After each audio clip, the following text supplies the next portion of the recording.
मेरा नाम सैमुअल भट्टी है। मेरा तल्लक लाहौर पंजाब पाकिस्तान से है और मैं स्टूडेंट टीम हुमायूं जवेद का मेंबर हूँ।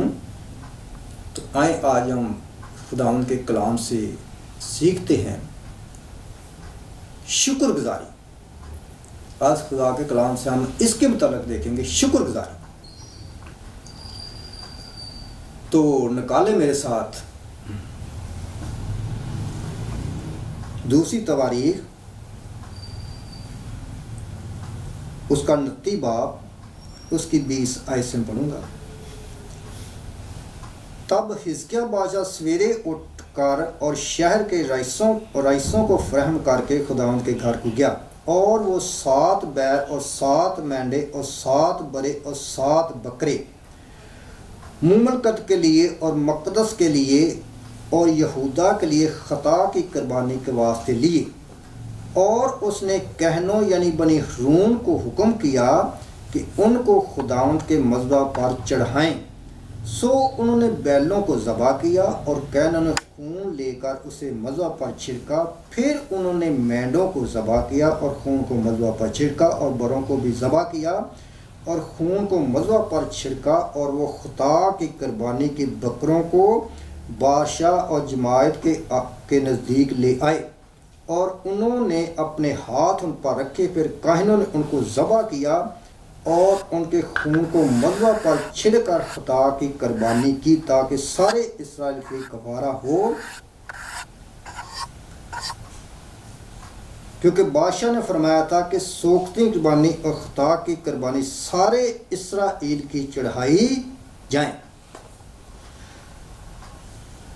आए हम अजीज़ों आज देखते हैं ये जो बादशाह है हिजकिय्याह बादशाह, मेरा ख्याल बनी इसराइल के काफ़ी बादशाह हुए हैं, लेकिन जो इसने बड़ा काम किया है कलाम के हम देख लें, इससे सबसे बड़ा काम किया है जो कि बनी इसराइल के मेरा दूसरे बादशाहों ने शायद ही ना किया।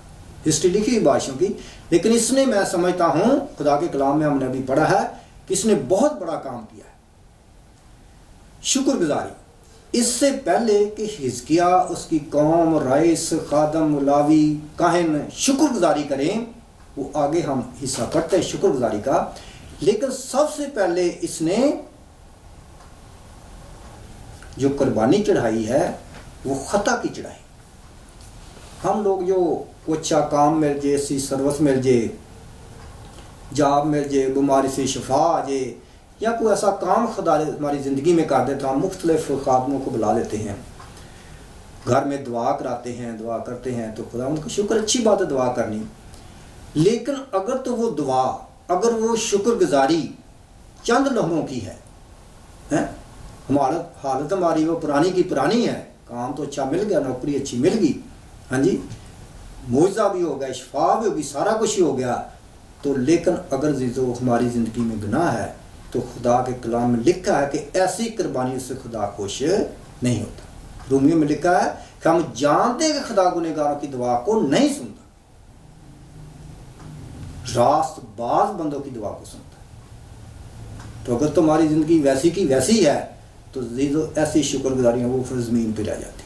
ये हम देखते हैं कि बादशाह ने बहुत बड़ा काम किया। सबसे पहले उसने कौम के लिए काहिनों को इकट्ठा की, लावियों को, अब जो कुर्बानी खता की देनी थी वो कहन ने देनी थी, वो कहन की जिम्मेदारी थी अपनी तरफ से, और कौम की तरफ से खता की कुर्बानी गुजरा।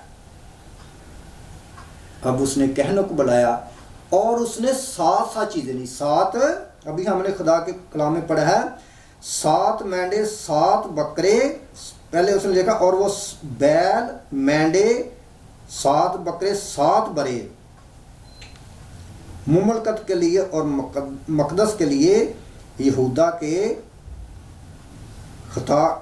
के लिए खता की कुर्बानी के वास्ते लिए। यानी बात करने का मकसद उसने ये 7 जानवर लिए। 7 का जो लफ्ज़ है कामलियत का लफ्ज़। फिर उसने कहना हुक्म से ज़बा करो, जो खून निकले इसे छिड़को, मज़बा पर छिड़को, कौम को इस खून से पाक। फिर कहनों ने खून लिया, उनको छिड़का اور پوری قوم کو لکھا کہ اسرائیل کو کہنوں کو لاویوں کو سب نے کہنوں نے پاک کیا خون کو چھڑک. پرانے نام کی بات ہو رہی ہے، لیکن جب آپ کاملیت کی طرف جاتے ہیں تو پھر یسوع مسیح کے خون کی بات ہوتی ہے کہ اس کے خون سے ہمارے گناہ معاف ہوتے ہیں، دھل جاتے ہیں، مٹ جاتے ہیں. پھر ہم جب گناہ سے پاک ہوتے ہیں، گناہ سے صاف ہوتے ہیں، تو عزیزو پھر شکر گزاری کی قربانی خدا کے ضرور پہنچتی ہے. اب جو ہم شکر گزاری کی قربانی کو دیکھنے والے ہیں، اب شکر گزاری کی جو قربانی ہے اس کے اندر سات کی تعداد نہیں ہے کہ ساتھ ساتھ وہ جانور لے کے آئے، نہیں، فرق ہے.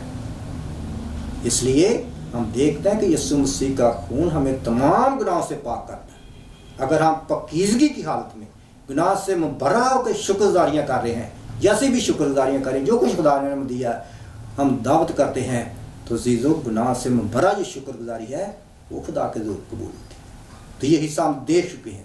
اس سے پہلے کہ قوم شکر گزاری کرے، اپنے گناہ سے، خطا سے، گناہ سے پاک ہونا. اگر نہیں ایسے ہی شکر گزاریاں کر رہے ہیں تو وہ پھر شکر گزاریاں زمین تے رہ جائیں گے، خدا دے کو نہیں جانی. نکالے میرے ساتھ اسی بات کی 31 ایسے میں پڑھوں گا. اور حزقیہ کہنے لگا اب تم نے اپنے آپ کو خداوند کے لیے پاک کر لیا ہے. بادشاہ پھر کھڑا ہوا، قوم سے خطاب کرنے لگا کہ اب تم نے اپنے آپ کو کیا کر لیا؟ پاک کر لیا. سو نزدیک آ اور خداوند کے گھر میں ذبیحے اور شکر گزاری کی قربانی لاؤ، کیونکہ اب تم نے اپنے کو پاک کے لیے اب خدا کی شکر گزاری کی قربانی لاؤ. دیکھیں کیا قربانیاں لا رہے ہیں. تب جماعت ذبیحے اور شکر گزاری کی قربانیاں لائے، اور جتنے دل سے خوش تھے سوکھتی قربانیاں لائے. اور سوکھتی قربانیوں کا شمار جو جماعت لائی یہ تھا 70 بیل، ہاں جی، 200 مینڈے اور 200 برے. یہ سب سوکھتی قربانی کے لیے تھے. ہاں جی، خدا کے کلام کے ساتھ وہ ساتھ کا ذکر ہے، لیکن یہاں تو کچھ اور ہی ہے. وہ اپنی خوشی سے، اس لیے جب خدا ہمیں خوشی دیتا ہے شکر گزاری ہمیں 2-3 قسم ڈشیں تیار کر لیتے ہیں. ہاں جی، یہ ڈش ہونی چاہیے، اور ڈش ہونی چاہیے، یہ ہونا چاہیے، وہ ہو جانی اچھی بات ہے. ہاں جی، اسی طرح وہ قوم خوش ہوگی، ان کے گناہ بخشے گئے، پھر وہ شکر گزاری کی قربانی خدا کے حضور بے شمار، وہ لکھا تعداد لکھی اگر آپ نے پڑھنا ہے جس میں پڑھ سکتے ہیں کہ وہ پھر 7 سال نہیں لے کے آئے، 7 برے 7 بکرے 7 بیل نہیں.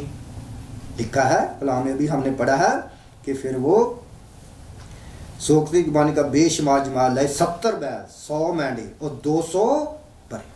خوشی اس قدر وہ خوشی سے بڑھ گئے کہ ہم پاک ہیں، ہم پاک ہو چکے ہیں، ہمارے گناہ مٹ چکے ہیں. تو جن کے گناہ مٹ چکے ہیں، جن کے گناہ پاک ہو چکے ہیں، ان کے لیے اس سے بڑھ کر کوئی خوشی نہیں ہے کہ وہ خدا کے لوگوں میں، مقدسین میں، پاک لوگوں میں شامل.